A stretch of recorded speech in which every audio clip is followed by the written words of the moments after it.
gisandoo muy déclaration bi nga xamante ni kii di président Ousmane Sonko doon na ko amal mu jukki ci ay kàddu yi nga xamante ni xew na démb ci Taïba Ndiaye ginnaaw bi nga xamante ni moom kii di Ousmane Sonko mu ngi doon amal li nga xamante ni moo di nemmiku tuuram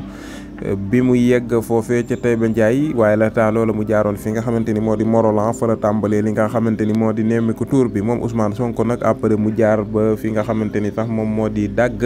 ngir rek doon fa seet yenn famille détenus yi nga muy ñi nga xamante ni dañ di ay militant am waaye jamono ji ñu tëj leen ci li nga xamante ni moo di kaso yi niki noonu mu continuer ba Pambal amal fa li nga xamante ni moo di nemmiku tuur ak mbooloo mu bëri boo xamante ni topp noonu ko moom Ousmane Sonko waaye nag li ci gën a yéeme mooy li nga xamante ni xew na ci Taïba Ndiaye moom Ousmane Sonko bi nga xamante ni yegg na ngir amal wéyle li nga xamante ni moo di yéeneem ci nemmiku tuur bi foofee kat mu mel ni gendarme yi dañ ko gagé ba moom mujj fa wàcc ba am sax ay quelques nit ñoo xamante ni jot nañ leen fa gaañ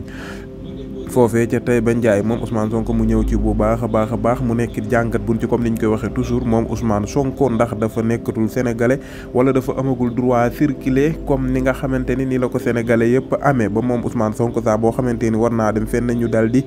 dem sax ba yegg ci di maanaam di tiitloo ñi nga xamante ni ñoom lay seetu comme ni nga xamante ni leen jotoon information ki nga xamante ni moom moo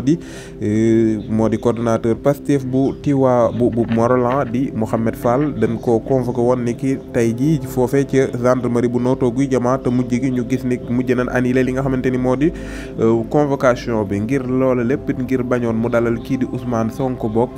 ci information yi nga xamante ni moom la ñuy wax ak it yenn mbir yoo xamante ni yaakaar nañ ni xew na fa yoo xamante ni ñoom gendarmerie yi bëgguñu koon lu demee ni dajale mbooloo ak yu demee noonu te jamono ji ñuy wax ki nga xamante ni moo di Bougane Gueye mu ngi ci même région nekk ci même commune foofee diggante Morolan ak Notto Gouye Diama di amal li nga xamante ni moom moo di ay yëngute politique am te moom Ousmane Sonko mii kat gis nañ ni foo xamante ni jaar na fa rek ñu commencé topp ko dem ba gis auto gendarmerie yu bëri yoo xamante ni dañ koy topp moom Ousmane Sonko mu nekk mbir bu doy waar ci réewum Sénégal 2023